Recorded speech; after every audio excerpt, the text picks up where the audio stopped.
Here are today's top stories. The Philippine Statistics Authority reports a drop in the number of Filipinos experiencing poverty as of 2018. President Duterte is expected to sign the 2019 national budget before Holy Week.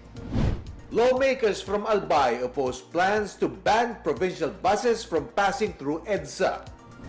And the DSWD has released more cash aid as part of its continued assistance to residents of Marawi City.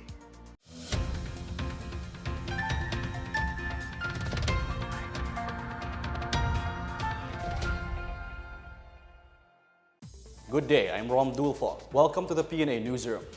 Our top story, the PSA says poverty incidence drops in the first quarter of 2018. The government is confident it will reach its target of reducing further the incidence of poverty in the country. More on this from Miguel Hill. Poverty incidence in the country fell to 16.1% in the first quarter of 2018 from 22.2% in the same period in 2015.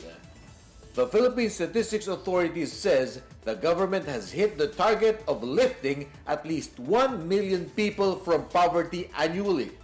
Poverty incidence was highest in the ARMM at 55.4% and lowest in the NCR at 4.9%. Finance Secretary Carlos Dominguez says at least 1 million Filipinos need to be lifted from poverty every year to meet the 14% poverty incidence target by the end of President Rodrigo Duterte's term. NEDA Assistant Secretary Carlos Abad Santos says sustained economic growth and increase in broad-based investment help reduces poverty. Also contributing were the social reforms under the Duterte administration, as well as the increase in salaries of poor workers. For the PNA Newsroom, I am Miguel Hill. President Duterte has approved in principle the proposed executive order to address the water supply shortage in the country. This amid the ongoing prolonged dry spell or El Nino. Among the provisions of the proposed EO is the reconstitution of the National Water Resources Board into a body under the supervision of the Office of the President or OP. This will take effect before Congress passes the creation of the proposed Department of Water. Under the EO, the government will be able to review all onerous contracts, including those between the government and water concessionaires. After weeks of intermittent water supply, residents of Upper Bicutan in Taguig finally got their steady water supply. Manila Water says water supply was normalized following the installation of 3 line boosters which increase water pressure to reach the elevated area. The line boosters were installed in Goyena, Lapu-Lapu, and Marian Lakeview in San Martin de Porres. The installation is only one of several solutions to bring water to high areas and those located at the far end of the concession area. Preparations for Holy Week are underway as churches observe the highlights of the Lenten season. The activities in the Manila Cathedral will be presided by Manila Archbishop Luis Antonio Cardinal Tagle, including the Palm Sunday Mass at 7 a.m. Other activities will be the Chrism Mass and the Mass of the Lord's Supper on Holy Thursday, the commemoration of the Lord's Passion on Good Friday, and the Easter Vigil Mass on Black Saturday.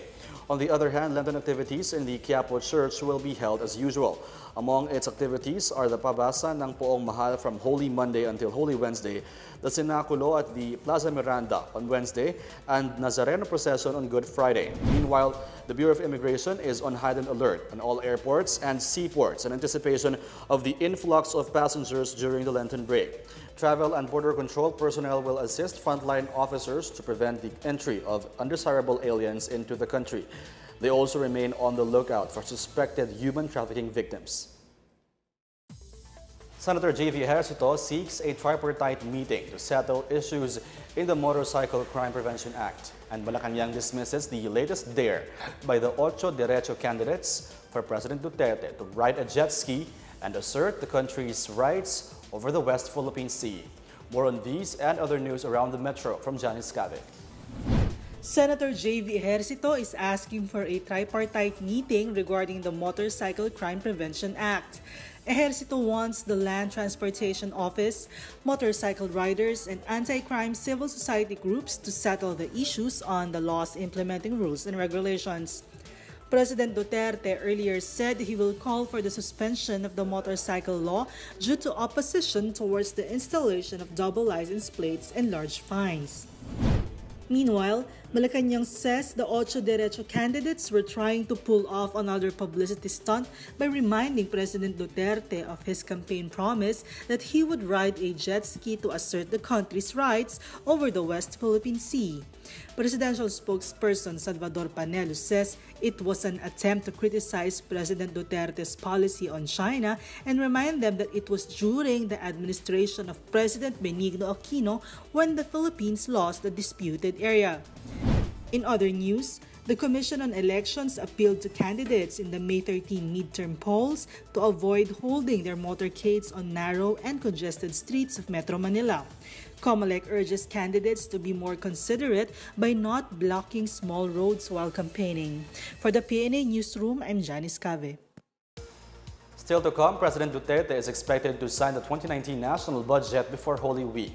Lawmakers from Albay oppose plans to ban provincial buses from passing through EDSA. More on these when the PNA Newsroom continues.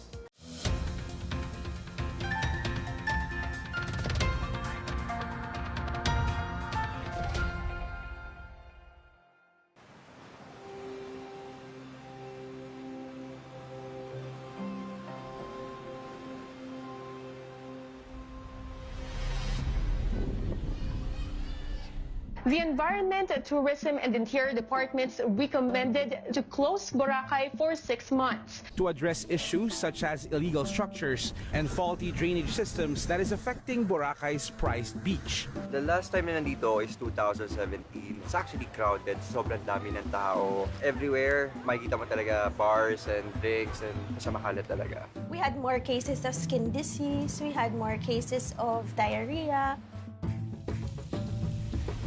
So nagkasama-sama lahat ng mga agencies, tiningnan ano ba ang plano natin sa Boracay, compliance on Clean Air Act, Clean Water Act, at saka yung ating environmental compliance.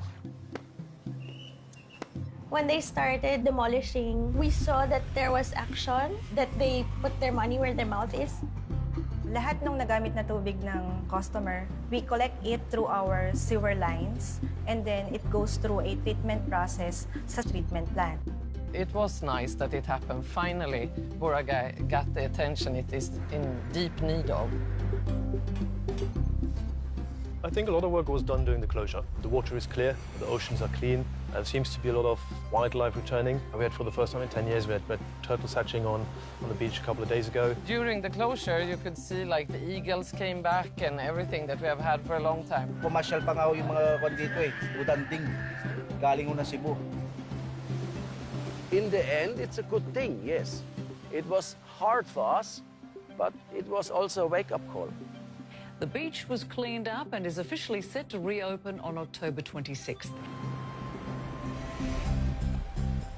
Wala nang kumakain sa beach, bawal nang manigarilyo. Gumanda yung isla namin as in bumalik sa dati na ambience. We teach kids about pollution, solid waste management, because they're the ones who will sustain all the things that we're doing now.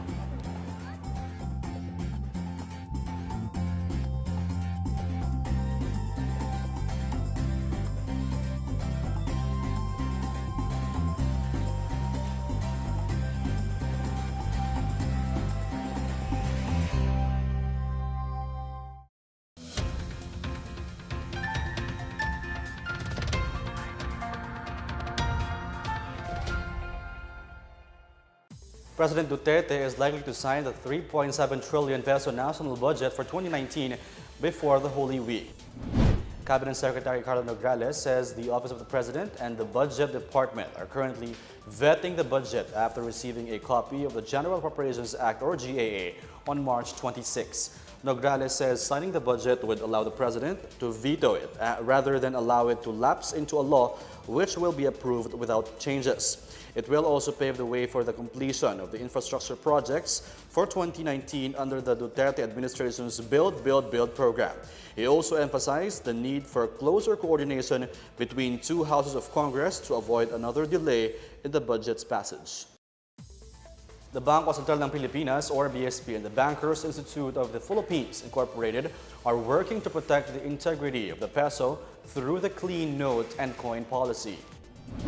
With a partnership of BSP and Bayphil, cleaner notes and coins are expected to be in circulation. The partnership was formally launched during the celebration of the BSP's 70th year of central banking in the Philippines and Bayphil's 30th National Convention last March 13 in Baguio City. Philippine Deposit Insurance Corporation says the partnership aims to protect the integrity of the Philippine currency, inform the public of the features of genuine notes and coins, and to develop the habit of using clean notes and coins. BSP Managing Director Josefa Elvira de Ching Lorico is optimistic that the partnership will educate Filipinos in handling Philippine banknotes and coins. Durian producers in Davao expect production to plunge by 20 or even up to 40% due to the severe impact of El Nino. The Durian Industry Association says about 18 of the 20 tons of durian that can be produced from a 3,000-hectare farm could decrease in the coming months because of the dry spell. The price of durian could go up by 40 to 50 pesos per kilo from the street price of 20 to 25 pesos. Durian producers will still hope to expand production areas by at least 1,000 hectares to cope with increasing demand. Davao City remains to be the top producer of durian at 6,600 kilos per hectare. Albay lawmakers have joined hands in strongly opposing MMDA's plan to ban provincial buses along EDSA. Albay 3rd District Representative Fernando Gonzalez and Ako Bicol Representative Alfredo Garbin joined 2nd District Representative Joey Salceda in making moves to oppose the plan. Salceda says the ban on provincial buses would cause economic disruption, inconvenience, and damages to provincial commuters. Ako Bicol Representative Alfredo Garbin cites the need for a public transport that is efficient, effective, and affordable. Albay 3rd District Representative Fernando Gonzalez called for other ways to address the traffic problem without making provincial buses and its passengers sacrificial lambs. A suspect in the killing of a mother and 2 sons in Bulacan is found dead. Meanwhile, indigenous women in Davao Occidental undergo skills training. More on these and other stories from the provinces from Benj Bondo. In Bulacan, one of the 2 suspects in last week's killing of a mother and her 2 children was found dead in the comfort room of the detention facility. Suspect Joselito Cortez reportedly committed suicide by hanging himself. Police believe he may have killed himself out of guilt. The other suspect, Wilson Nosal, remained in detention. In Ilocos Norte, a benefit concert featuring the Philippine Madrigal Singers will kick off on April 27 at the La Virgen Milagrosa Festival. People flock to the miraculous Church of Badok to seek healing or just to pay homage to the Blessed Virgin Mary. Visitors are expected to reach around 100,000. In Davao Occidental, indigenous peoples' women are provided with skills training under TESDA's community-based program. TESDA aims to give IP women life skills, competencies, and entrepreneurship training. More than 200 beneficiaries will study goat racing, swine, and chicken production. For the PNA Newsroom, I'm Benj Bondo. Up next, the Philippines joins initiatives to craft and implement more gender-sensitive programs to empower women. The DSWD releases additional cash aid to displaced residents in Marawi City. The PNA Newsroom returns after these reminders.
Naambos ako. Kasama ko ng asawa kasi detachment commander pa rin ako doon, ma'am. Ako pa rin detachment commander. Siyempre, tiwala na ako, malapit na sa bahay eh. Naambos nila ako. Nakaganti, pero nakapatay pa rin ako dalawa. Naka-recover pa rin ako ng M14 na baril. Wala, hindi pa rin nila ako napatay. Pero paralyzed naman ako. Tinawag nangyari sa akin. Paralyzed ako.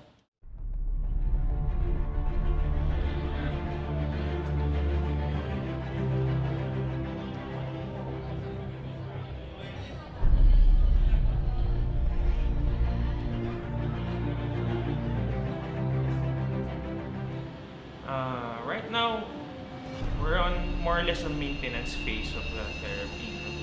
Plus, yun nga, maintain ko yung current functional level ni Sir Tubel. It may not be the original 100%, but hopefully it gets to a high level na maging satisfied siya sa quality of life.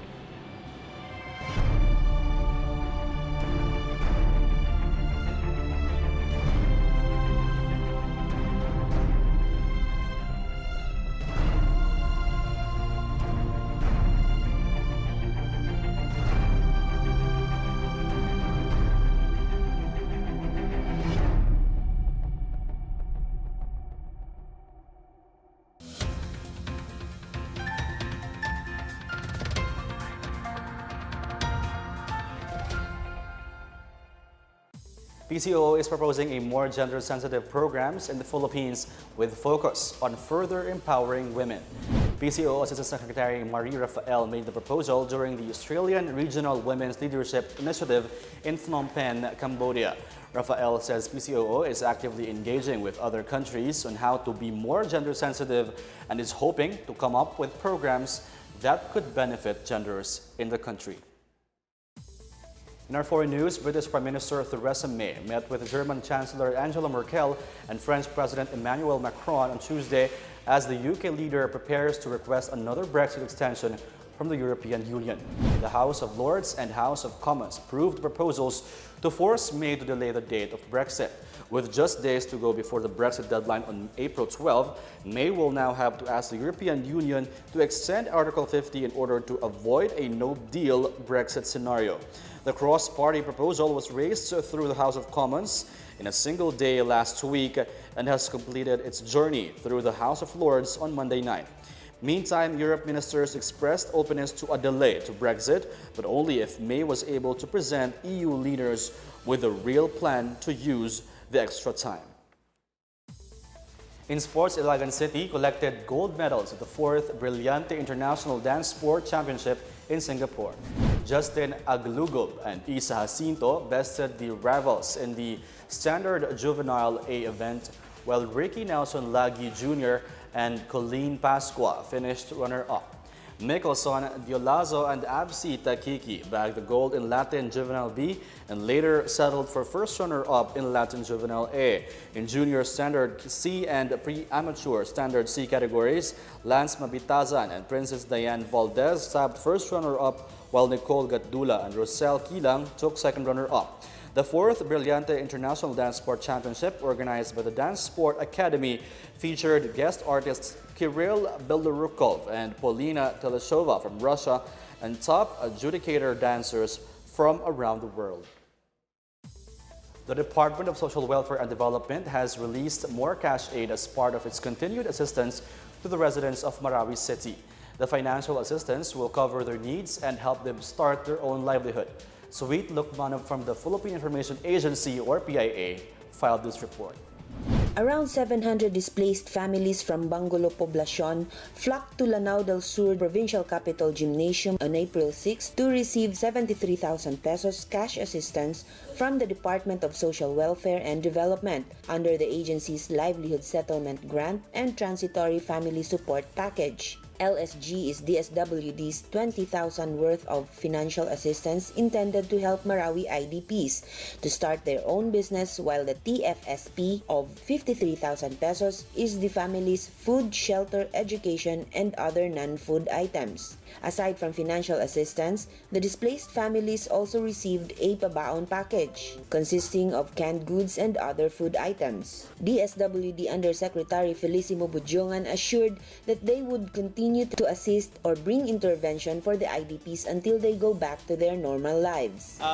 Kami po ay kaagapay nyo sa pagbabalik ng inyong pamumuhay sa normal, and nandito lang po kami, wala tayong iwanan. During the recent public consultation conducted by TFBM in Marawi City, the crowd of displaced individuals cheered as TFBM Chairperson and HUDC Secretary Eduardo Del Rosario promised about the DSWD's livelihood assistance. He also assured that displaced residents of Maa could return to their homes after the 24 most devastated barangays of Marawi City will be free of unexploded bombs and debris after August 2019. The recipients have undergone the IDP profiling dubbed as Katanor, a Maranao term for organization intending to capture biometrics and other personal data from each legitimate displaced individual of Marawi City. Undersecretary Bujongan, formerly Deputy to TFBM Field Manager and Housing and Urban Development Coordinating Council Assistant Secretary Felix Castro Jr., related his experience seeing a bloated DSWD master lists of IDPs. I was yet with the Task Force Bangon Marawi. Nakikita natin na yung ating mga access cards ay doble-doble up to the point na umabot ng 8 dapak ang bawat isang household. So talagang bloated yung ating master list.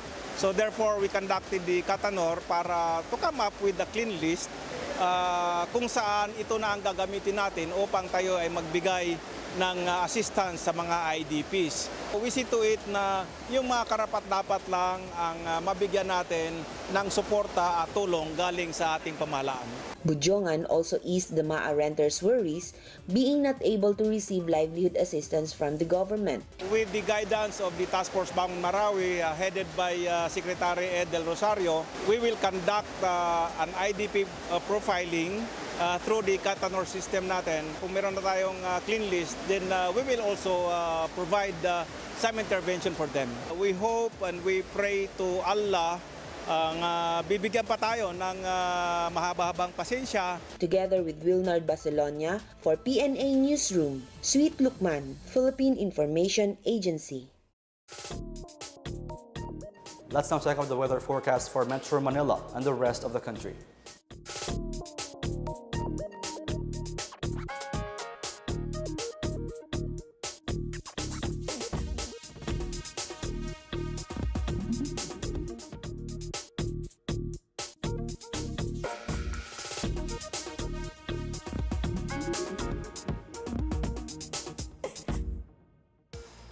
Let's take another look at today's biggest stories.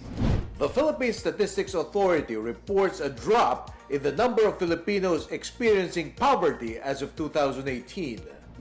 President Duterte is expected to sign the 2019 national budget before Holy Week. Lawmakers from Albay oppose plans to ban provincial buses from passing through EDSA. And the DSWD has released more cash aid as part of its continued assistance to residents of Marawi City. Thank you for watching another edition of the PNA Newsroom. To check out these and other stories, visit the PNA website or follow the Philippine News Agency on Facebook and Twitter. For more stories about the government and how it serves the Filipinos, look for these hashtags in all our social media platforms and websites. And that's your daily dose of the latest news and information that you need to know from the PNA Newsroom. I'm Rom Dulfo. Good day.